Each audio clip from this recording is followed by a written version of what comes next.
안녕하십니까. 식품화학 시간입니다. 자, 우리 오늘 식품화학 첫 시간이고요. 문제풀이 시간입니다. 자, 우리 지난 시간에 지난번에 제일 처음에 기본 이론에 대한 수업을 했고요.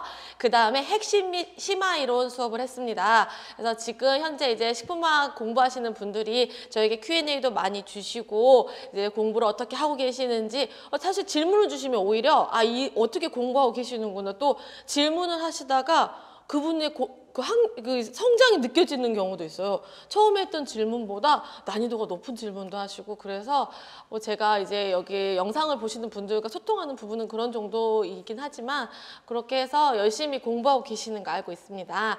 자, 그래서 2019년도 1월을 맞이하여 식품화학 수업에 들어왔습니다. 문제풀이를 많이 기다리고 계시고 시중에 문제집이 많이 없고 또 문제에 대한 오류들이 있어서 약간 불만들이 있으신 것 같아가지고 기다리고 계셨는데 저도 문제풀이를 최선을 다해서 준비하고 있고요. 이 문제풀이 하는 동안에도 여전히 또 궁금하신 점 있으시면 언제든지 질문해 주시면 됩니다. 자, 저희 지금 이 커리큘럼 저희 대방고시학원에서 준비한 커리큘럼 보시면 기출 및 단원별 문제풀이입니다. 그래서 현재 공개되어 있는 기출문제 있잖아요. 저희들 식품화학으로 공개되어 있는 최근에 서울시까지 해서 공개되어 있는 기출문제 다들 풀어보셨겠지만 기출문제 실어놨고요. 그리고 그 단원별로 저의 교재 내용 순서대로 문제를 최대한 맞춰서 이렇게 만들어봤습니다. 이렇게 단원별 문제풀이는요, 사실은 저희가 모의고사 지금 시험 12월에도 보셨죠? 그래서 모의고사 시험처럼 뒤죽박죽 막 섞어놓지 않아서 쭉 보면 이게 뭐지 하다가도 지금 현재 이당류를 하고 있으니까 왠지 설탕이 답일 것 같은 이런 느낌이 오기 때문에 쉽게 또 문제를 풀 수 있고요. 그래서 내가 여기에 맞추는 거에 너무 집중하기보다는 지금까지 이론을 조금 지루하게 공부하셨다고 하면은 내가 또 공부했던 부분들을 내가 문제에 접목했을 때 잘 맞는지 또 이렇게 문제가 나오는구나 다시 암기해야겠구나 자신의 그런 공부한 걸 다시 조금 정리하는 이런 식의 문제풀이를 합니다. 그리고 그 이후에 저희가 이 단원별 문제풀이 다 끝내고 나면 실제한 모의고사 수업이 들어갑니다. 그래서 계속 모의고사 형식으로 문제를 풉니다. 문제를 풀고 그 후에 파이널 특강까지 이렇게 짜져 있습니다. 저도 이 커리큘럼은 대로 움직이는 건 처음인데 이렇게 맞춰서 하다 보니까 이게 수업만 열심히 들으면 오늘 또 수분을 하잖아요. 저도 계속 반복되는 거예요. 그래서 계속적으로 반복해서 저희 커리큘럼대로 잘 따라와 주시면은 특히 화학 같은 과목은 지금 현재 급하게 시험 보진 않을 것 같아요. 그러니까 5월, 6월 달 이때 시험이 있으니까 잘 정리하셔가지고 준비하시면 될 것 같습니다. 지금 저희가 수업을 준비하는 부분에 학원에 문의하시는 분들이 많이 있으신 것 같은데 아마 프린트라고 공지가 되어 있잖아요. 그래서 사실은 그 책을 준비를 하려고 했지만 심화 수업 이렇게 교재들을 이렇게 준비를 하는 부분이 미흡하고 또 시중에 있는 책을 사실 구매하려고 해서 저도 편하거든요. 남이 다 문제를 내놔요. 해설도 친절하게 써놓고. 그래서 서점에 가봤는데 사실 많이 책이 없고 조금 시중에 있는 책보다는 제가 여러 책을 참고해서 조금 제 나름대로의 문제집을 만드는 게 낫겠다라고 생각을 해서 준비를 하고 있고요. 아주 쉽게는 영양사 문제집, 그러니까 제가 영양사를 가르치기 때문에 식품학 있으니까 그런 쉬운 문제, 이거 너무 쉬운 거 아니야 라고 생각하실 수 있으나 그런 쉽고 짧은 문제들을 풀다 보면 자기가 그 문제를 풀면서 반복적으로 암기에도 도움이 되고요. 그리고 계속 길고 지루한 지문들만 보다 보면 너무 힘들거든요. 그리고 단순 암기하는 것들은 문제로 풀면서 익숙해질 수 있기 때문에 영양사 문제도 참고하고 있고요. 또 식품기사 문제 풀어보시고 계시죠? 식품기사 문제도 제가 참고하고 있고요. 어떤 분들은 산업기사 문제도 풀어보셨는데 거의 비슷해요. 문제 보시면 아시겠지만 한 16년도 문제 지문도 안 바꿔서 똑같이 계속 나오잖아요. 그렇게 해서 공개되어 있는 문제들이기 때문에 식품기사도 참고하고 있고요. 그리고 여러 문제집들, 그 다음에 교재 내용 바탕으로 문제를 만들어서 여러분들에게 드리고 있습니다. 그래서 멋진 책은 아니어서 죄송하긴 한데 여러분들 조금씩 좀 더 좋은 문제로 공부해보자 라는 마음으로 이해해 주셨으면 좋겠습니다. 그래서 각각 프린트에 제가 만약에 교재에 없거나 보충해야 될 내용들이 있는 부분들은 이제 보충 자료를 드릴 거고요. 식품화학은 제가 봤을 때 심화 내용까지 크게 보충할 내용들은 많이 없고, 그래서 문제를 최대한 많이 풀어보는 방향으로 할 생각입니다. 그래서 문제집 드리고요. 그 다음에 뒤에 정답지 실어놨어요. 그래서 이제 문제 풀다 보면은 선생님 강의 언제 뜰 때까지 기다리기 힘들 때 있잖아요. 그래서 답 얼른 달아보고 싶고 빨간 볼펜으로 빨리 체크해보고, 저도 그런 거 좋아했거든요. 저는 완전 크게. 저는 약간 되게 예전에 어떤 아시는 분이 그러더라고요. 꼭 공부 못하는 애들이 책 더럽게 쓴다고 하시는데, 저 정말 책 더럽게 쓰거든요, 사실은. 중간에 모두 잘 엎어요, 또 제가. 그래가지고 책이 막 꼬글꼬글해지고 되게 더럽게 쓰고 막 뭘 많이, 제 책을 주우시면은 제 건지 확실히 알 수 있고, 저는 막 많이 뭐 써놓거든요. 근데 이렇게 많이 쓰고 이렇게 이제 이런 부분인데 채점도 엄청 크게 하거든요. 근데 이렇게 해서 정답지 미리 드릴 테니까 한번 보시고 채점도 하시고, 영상으로 저를 만나시는 분들은 꼭 문제를 풀어보고 하시겠죠. 당연히 그러시겠지만 문제를 풀어보고 이제 그 영상을 통해서 해결하셨으면 좋겠고, 문제풀이는 원래 제가 문제풀이하는 스타일은 모든 보기를 왜 틀렸는지를 다 짚어가면서 이렇게 하는 편입니다.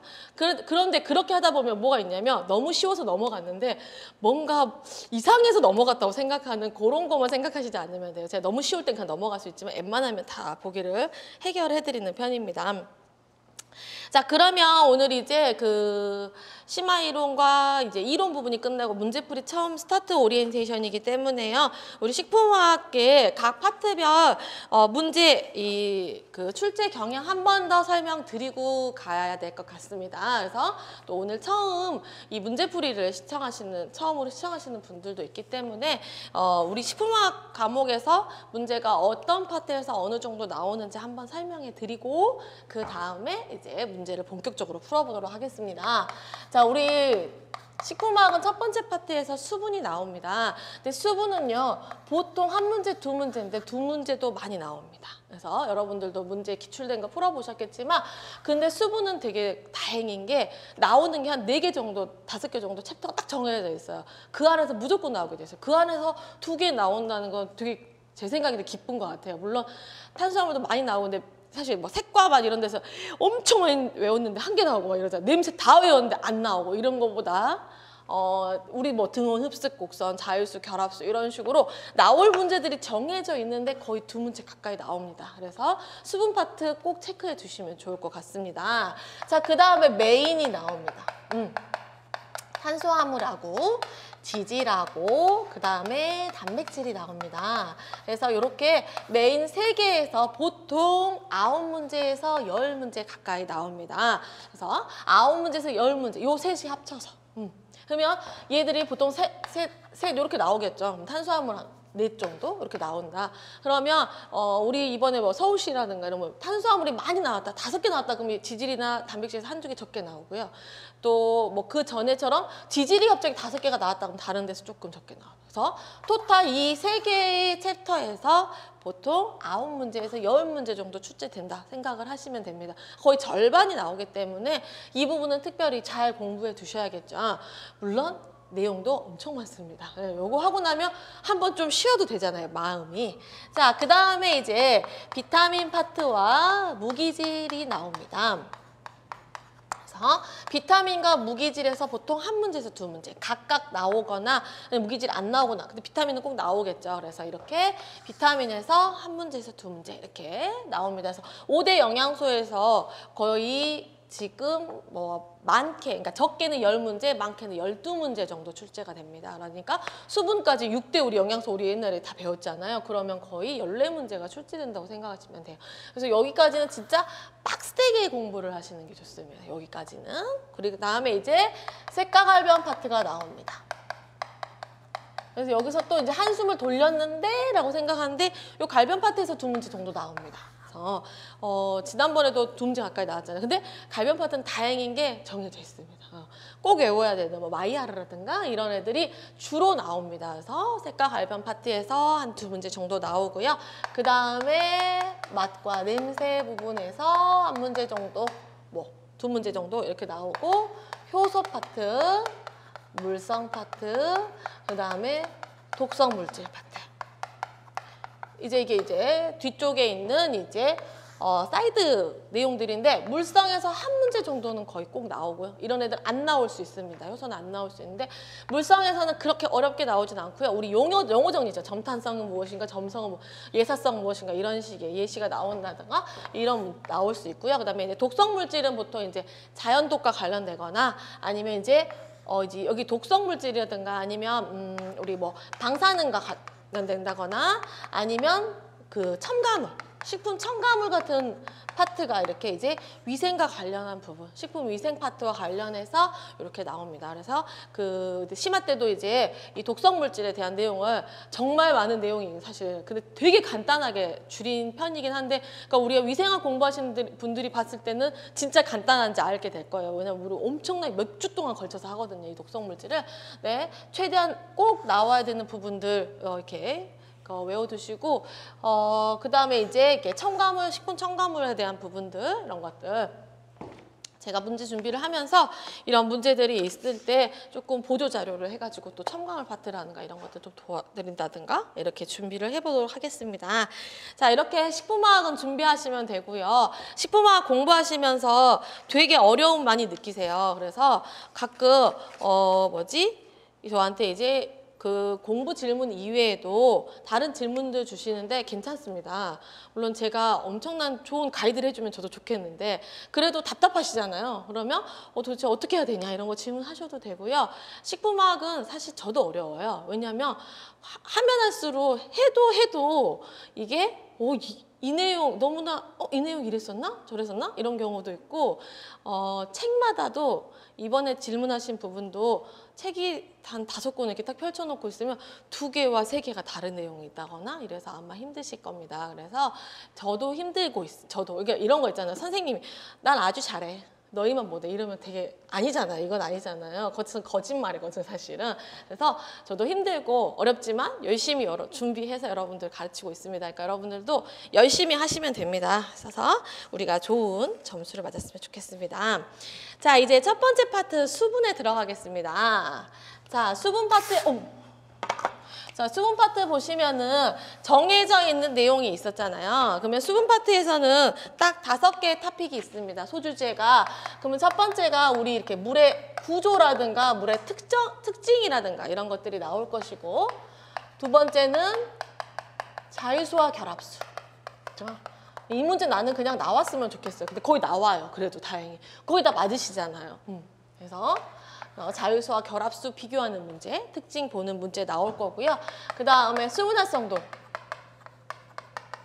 자, 수분활성도 문제 개념 정리부터 예를 들어 문제풀이라던가 이런 부분들 나올 거고, 그 다음에 등온 흡습이랑 그 다음에 탈습 곡선과 관련돼서 영역별 특징이라든가 그 다음에 뭐 구조라든가 결합 양식이라든가 이렇게 이 곡선과 관련된 내용이 먼저 정립을 하신 다음에 5번째 보면 이 수분 활성도와 그 다음에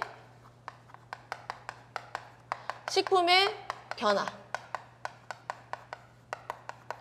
그래서 우리 교재에 그 그림 있었잖아요. 흑습 곡선이 있는 상태에서 이제 뭐 각각의 변화에 따라 곡선 비교 있잖아요. 이렇게 영역별로 이제 뭐 유지의 산화라든가 아니면 마이야르 반응이라든가 그다음에 효소 활성이라든가 마지막에 요 미생물이 증식하는 영역이라든가 이렇게 해서 수분 활성도와 관련된 내용. 이렇게 딱 5가지 주제입니다. 여기서 2문제 나오기 때문에 충분히 승산이 있는 내용입니다. 그래서 자, 그러면 문제를 다 풀어보신 걸로 생각하고 우리 이제 좀 풀어봅시다, 같이. 자, 그러면 1번부터 문제 풀어보도록 하겠습니다. 자, 식품에서의 수분의 역할이 아닌 것은 이라는 문제입니다. 자, 이제 수분의 역할, 개념, 특성 이런 것들에 대한 문제죠. 구조, 저기는 이런 특징에 대한 문제입니다. 자, 그러면 1, 2, 3, 4를 보시면요. 우선 우리가 다 알고 있는 수분의 역할에 대한 내용이 다 맞습니다. 사실은 1, 2, 3, 4가. 근데 여기서 포인트는 뭐냐면 식품에서의 수분의 역할입니다. 그래서 정답이 1번이 되는 겁니다. 식품에서 수분이 체온 유지를 해주진 않기 때문에 근데 수분은 우리 몸에서 인체 내에서 체온 유지를 해주는 게 맞습니다. 그래서 수분의 역할은 맞는데 식품에서의 수분의 역할이 아닙니다. 그래서 1번이 정답이고요. 자, 2번 보시면 식품의 형태를 유지한다. 자, 식품에서 수분의 역할이 굉장히 중요합니다. 우리 생오징어가 있고 말린 오징어가 있을 때 둘은 완전 다르잖아요. 그죠? 그랬을 때 이렇게 형태를 유지해주는 부분.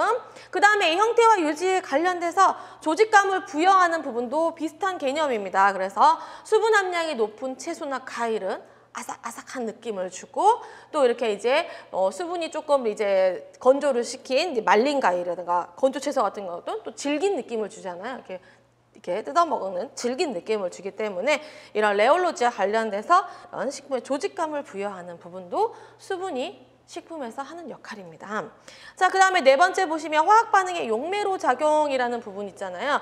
그래서 이제 식품 안에 어떤 여러 가지 성분 간의 반응이 일어날 수도 있고 또는 외부에서 어떤 성분이 들어왔을 때 이렇게 이제 수분이 이 화학 반응을 일으키는데 용매로 작용할 수가 있습니다.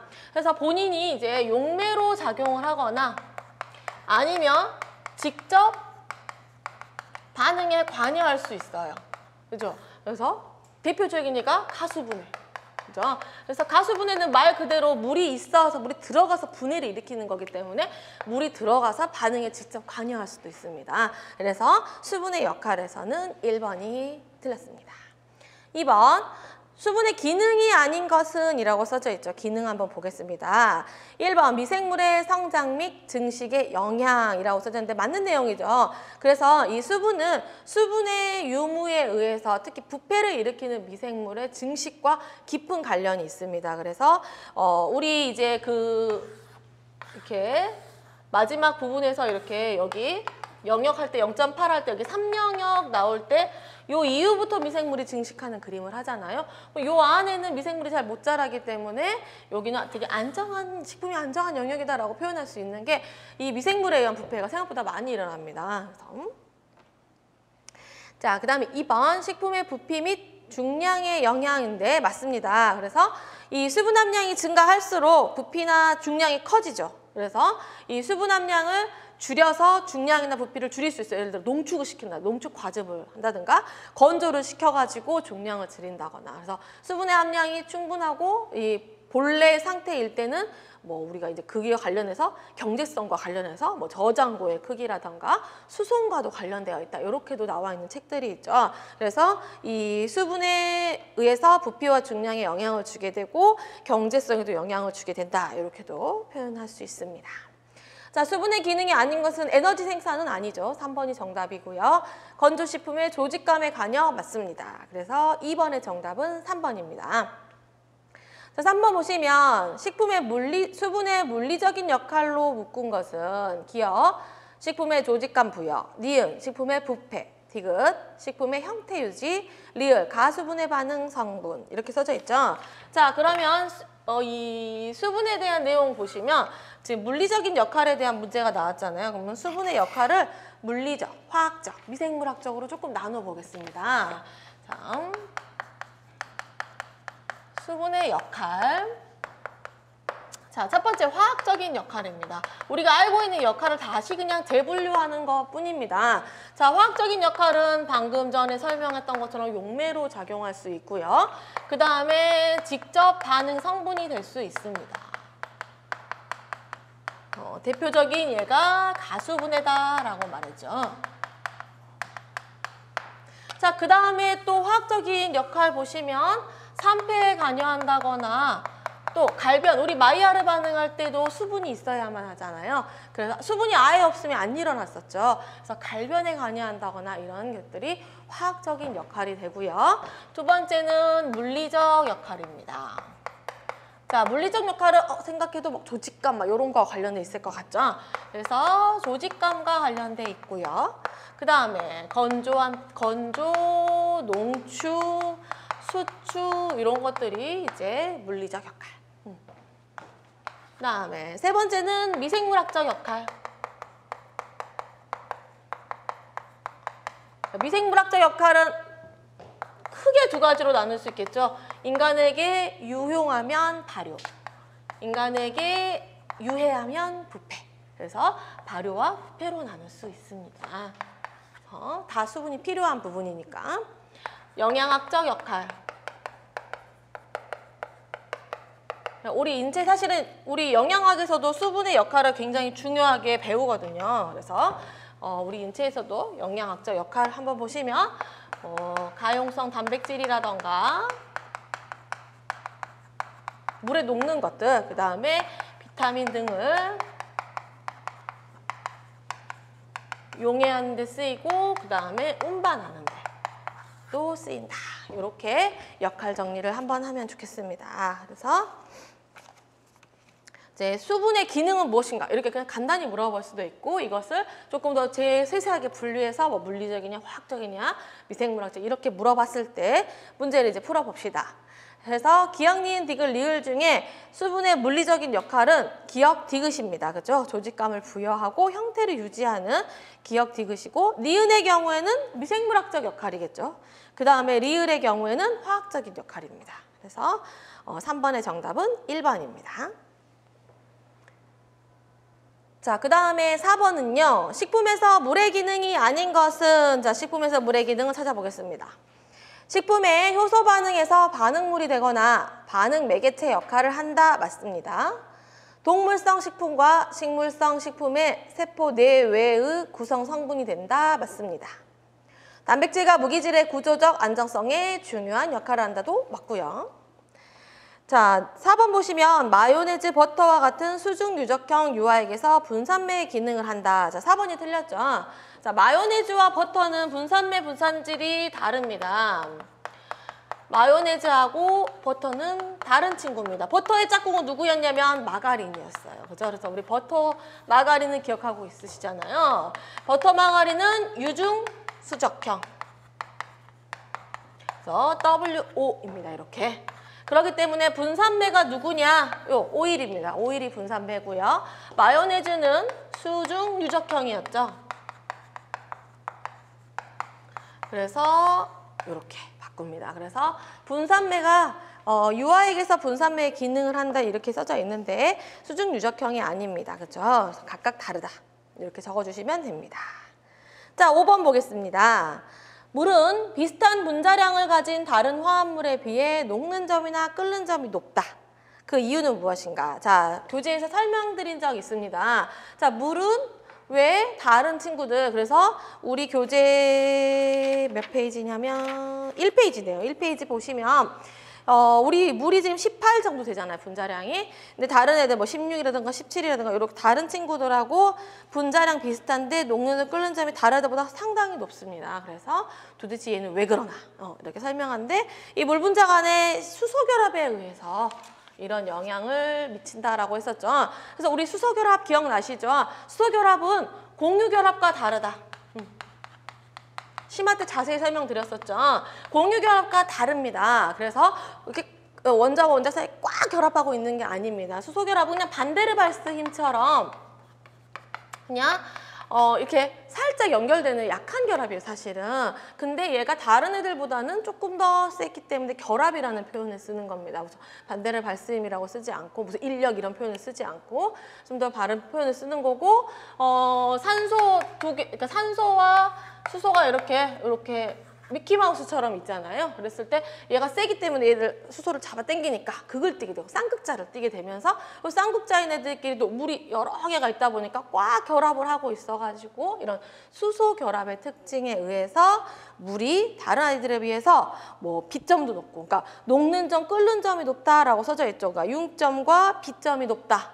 또 이거 말고도 많죠. 비열도 높고 비중도 높고 기화열도 높고 다 높죠. 그래서 이렇게 또 표면 장력도 높고 이런 특징을 갖고 있습니다.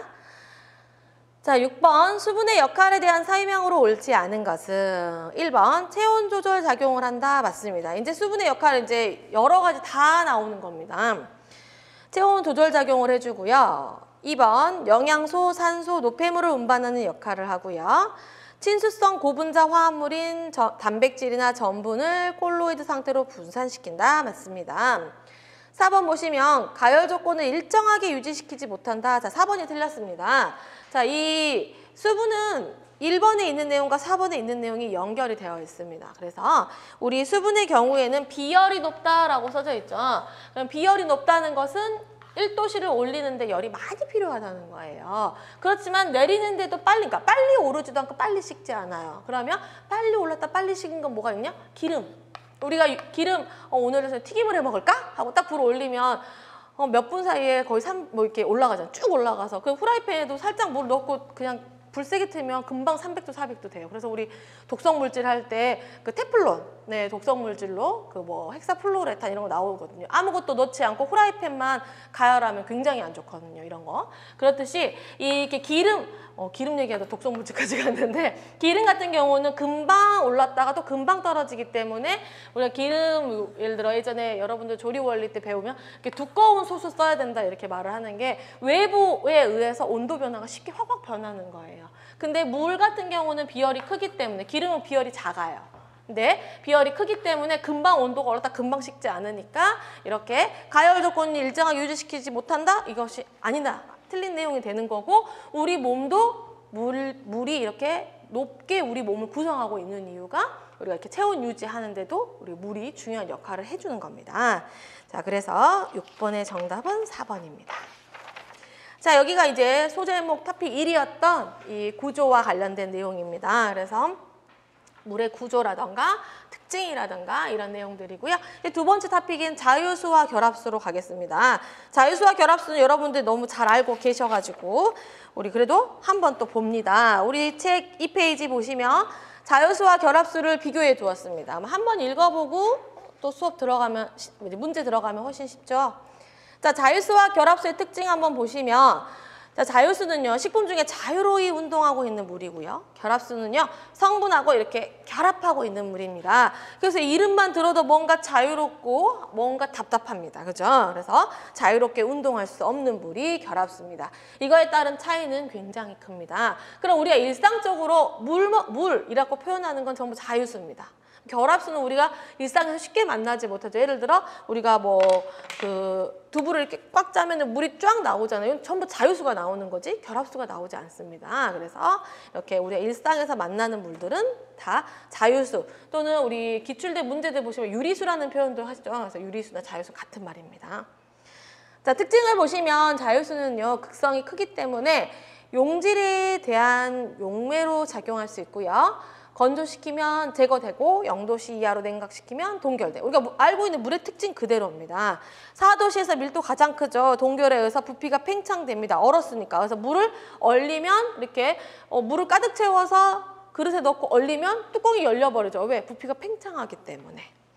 쌍극자로서 전자파에 의해 분자가 회전하여 발열에 관여하고 있고요. 식품 성분과 관계없이 이동 가능하고 미생물의 번식과 성장에 이용 가능하고 비점과 융점이 높고 증발열, 용해열, 비열, 표면 장력, 점도 다 큽니다. 화학 반응에 직간접적으로 관여하고 있습니다. 그래서 식품을 장기간 저장하기 위해서는 이 자유수를 줄이는 것이 키포인트입니다. 자, 그 다음에 이에 비해 결합수의 특징은요. 용질에 비해서 용질에 대해서 용매로서 작용하지 않고요. 왜? 성분과 결합하고 있기 때문에. 자, 그리고 이 식품 성분과 결합하고 있기 때문에 수증기압이 낮아요. 그래서 100도씨에서도 끓지 않습니다. 그죠? 100도씨에서도 수증기가 되지 않고 그다음에 0도씨 이하에서도 얼지 않습니다. 자유수보다 밀도가 크죠. 왜? 식품 성분하고 이렇게 연결되어 있기 때문에 질량이 높아지기 때문에 밀도가 더 커집니다. 전자파에 의한 분자 회전이 제한되어 가열에 관여하지 못하고요. 식품 성분과 함께 침전, 점도, 확산 등이 일어날 때 함께, 성분하고 함께 일어나는 같이 이동하는 물이고요. 미생물의 번식과 성장에 이용이 불가능하고 성분과 이온 결합 또는 수소 결합을 하고 있습니다. 이 조직을 압착해도 제거되는 물이 아닙니다. 이게 결합수예요. 자, 이제 한번 살펴봤으니까 문제 보겠습니다. 7번, 자유수에 대한 설명으로 옳지 않는 것은 1번, 식품 중에 자유로이 운동할 수 있는 물 맞습니다. 이게 자유수의 정의죠. 자, 2번 염류, 당류, 수용성 단백질 등의 용매로서 작용하는 물 맞습니다. 그래서 극성이 크기 때문에 용질에 대해서 용매로 작용하기 쉽습니다. 3번 미생물의 생육과 증식에 이용되는 물이라고 써져 있죠. 자, 미생물이 이용할 수 있는 물입니다. 그래서 자유수의 농도에 따라서 미생물의 생육과 증식이 이렇게 좌우가 되죠. 4번 탄수화물이나 단백질 분자의 일부분을 형성하는 물 아닙니다. 그래서 이거는 결합수에 대한 설명입니다. 자, 그래서 7번의 정답은 4번이고요. 8번 보시면 결합수에 대한 설명으로 옳은 것은 이라고 써져 있죠. 자, 옳은 것은 무엇이 있는지 봅시다. 1번, 4도씨일 때 밀도가 가장 크다? 자유수입니다. 그죠? 그리고 2번, 0도씨 이하에서 낮은 온도에서 잘 얼지 않는다? 자, 2번의 정답입니다. 결합수는 2번이 맞고요. 식품을 건조시키면 쉽게 제거가 되고 성분과 관계없이 이동 가능하다. 모두 자유수의 특징입니다. 그래서 8번의 정답 2번. 9번, 식품 내 수분에 대한 설명으로 옳지 않는 것은 자유수는 식품에 함유된 여러 성분들을 녹이거나 분산시키는 역할을 한다라고 써져 있죠. 자, 이게 용매로서의 역할입니다. 결합수는 미생물의 번식과 성장에 이용이 가능한 물이다. 아닙니다. 그죠? 결합수는 미생물의 성장과 증식에 이용될 수 없어요. 불가능하고. 3번, 자유수는 화학 반응에 직간접적으로 관여한다. 맞습니다. 그리고 결합수는 식품 조직을 압착해도 제거되지 않는다. 맞습니다. 자, 10번. 결합수에 대한 설명으로 옳지 않는 것은 1번 보통의 물보다 밀도가 크다. 자, 보통의 물이라는 게 뭐라고? 자유수라고. 그래서 자유수보다 밀도가 크다. 맞습니다. 그래서 밀도는 부피분의 질량이기 때문에 질량이 커지면서 결합수는 밀도가 더 크다. 이렇게 같이 외워두시면 됩니다. 자, 그 다음에 미생물의 생육과 증식에 이용되지 못한다. 맞습니다. 수소결합으로 압착에 의해서 제거되지 않는다. 맞습니다. 4번, 유리수에 의해 수중결합이 높다. 아닙니다. 유리수에 비해서 수중결합이 낮습니다. 그래서 이렇게 물만, 이 그림 있었잖아요. 우리 물만 있는 거하고 그 다음에 이렇게 물과 같이 어떤 식품 성분이 있는 상태에서는 수중결합이 더 낮아지기 때문에 100도씨에서는 끓지 않는다. 이렇게 결합수의 특징이었을 때 수중결합에서 낮다는 표현은. 자, 그래서 정답은 10번에는 4번입니다. 자, 11번 보시면 유리수에 대한 설명으로 옳지 않는 것은 이라고 써져 있죠. 1번, 비열, 증발열, 용해열이 높다라고 써져 있는데 맞습니다. 2번, 표면 장력과 점도가 크다. 맞습니다. 자, 3번, 전자파에 의한 분자 회전이 제한되어 가열에는 관여하지 못한다라고 써져 있는데 틀렸습니다. 그렇죠? 자유수에 대한 특징이 아닙니다. 그래서 3번이 정답이고요. 4번, 0도씨 이하로 동결 시 부피가 팽창한다. 맞습니다. 그래서 얼렸을 때 부피가 팽창합니다. 자, 그럼 이렇게 물이 얼음으로 바뀌는 내용 조금만 살펴보고 가볼까요? 자, 물이 얼음으로 바뀌게 되는 내용은 자, 물에서 얼음으로 가게 되면 약 9% 정도 부피가 팽창한다고 알려져 있습니다. 그래서 부피가 약 9% 정도 팽창을 한다라고 알려져 있습니다. 자, 그러면 이렇게 물에서 얼음으로 가면서 부피가 팽창하는 것들, 이런 것들은 동결 중인 식품에서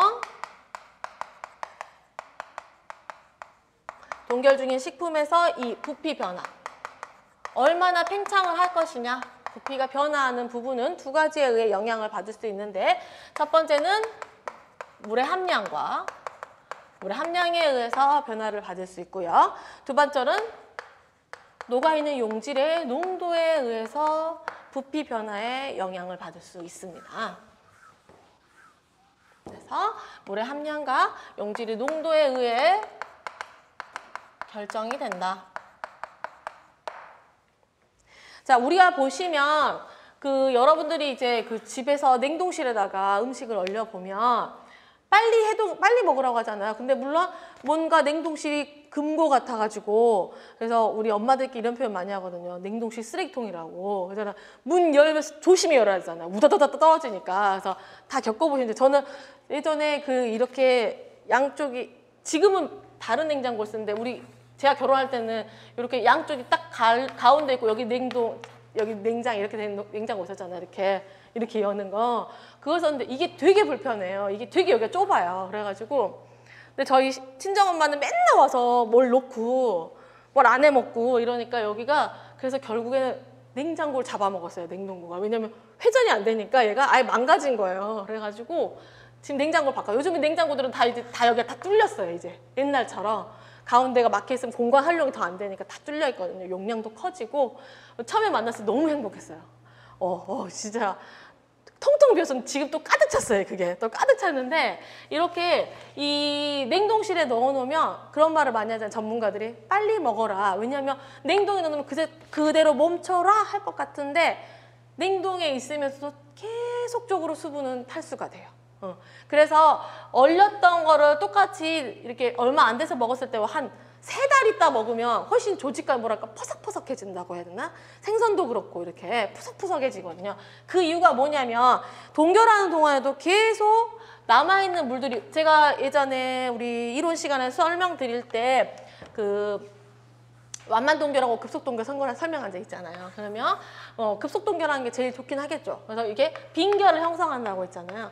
그럼 얘가 형성하고 딱 끝나는 게 아니라 계속 이렇게 결정이 계속 만들어지면서 수분이 계속 빠지면서 결정은 점점 커진단 말이에요. 그러다 보면 이 식품 안에 있는 이제 이 물이 빠져나가면서 계속 용질의 농도가 높아지기 때문에 하면서 그리고 우리가 딱 생각하는 여러 가지 있어야 돼요. 뭐 탈수되는 부분, 건조되는 부분, 수분 활성도가 낮아지는 부분.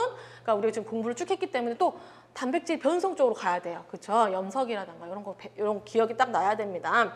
자, 그래서 이렇게 이 계속적으로 얼음으로 물이 변화하는 과정 동안에 용질의 농도는 계속 높아지는 겁니다. 이렇게. 자, 높아지기 때문에 이러한 부피 팽창으로 인해서 변화가 일어날 수 있습니다. 그래서 서서히 팽창이 일어나는 부분을 통해서 뭐가 일어날 수 있느냐? 첫 번째는 식품의 세포 내에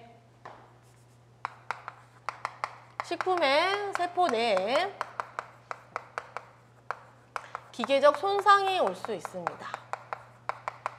당연하죠. 그래서 이렇게 처음에는 물로만 이루어졌지만 이제 결정이 생기면서 얘가 점점 커지면 옆에 있는 조직을 이렇게 그 공간으로 해서 찢어지겠죠. 그래서 냉장육하고 냉동육하고 달라서 얼려놨던 소고기를 다시 꺼내면 핏물이 쫙 빠지잖아요. 드립 현상이 일어나는 것처럼. 이렇게 세포 내 기계적인 손상으로 인해 가지고 다시 그 수분이 다시 세포 내로 쉽게 이동하지 못하고 빠져나오는.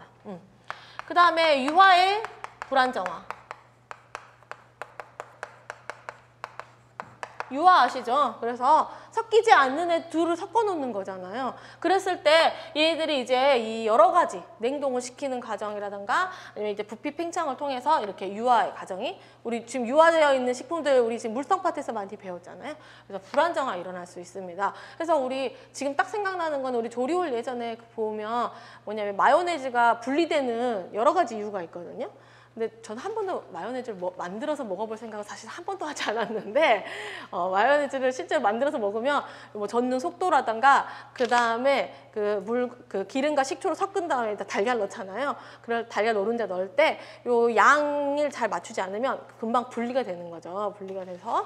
근데 그 중에 하나 뭐가 있냐면 잘못해서 냉장에 넣어야 돼. 냉동에 넣잖아요. 그럼 분리가 일어나. 이런 식으로 유화가 불안정해집니다. 저는 정확한 개념은 아니지만 예시로 하나 들려드린 겁니다. 기억하기 쉽게. 또 단백질 엉김 현상이 일어나겠죠. 이 단백질 엉김 현상은 우리가 알고 있는 그 단백질의 변성 파트와 관련된 부분이죠. 단백질 엉김 현상이 일어나고 또 생선살은 질겨지고 또 육류 수분이 손실된다. 당연한 이야기죠. 그래서 생선살이 점점 퍼석퍼석해지고 그 다음에 육류의 수분 당연히 손실이 일어나겠죠. 얼음으로 이제 점점 바뀌면서 용질의 농도가 높아진다는 부분 생각해야 되고요. 건조가 일어나고 탈수가 일어나고 여러 가지 현상에 이제 변성이 올 수 있고 그 다음에 부피 팽창으로 인해서 기계적 손상도 올 수 있고 그래서 물이 얼음으로 바뀌는 과정을 통해 가지고 여러 가지 뭔가 변화로 옳지 않은 것은 옳은 것은 이런 것들을 했을 때 이런 부분들을 생각하셔가지고 정답을 맞추시면 되겠습니다. 그러면 우리 10분만 쉬었다가 합시다.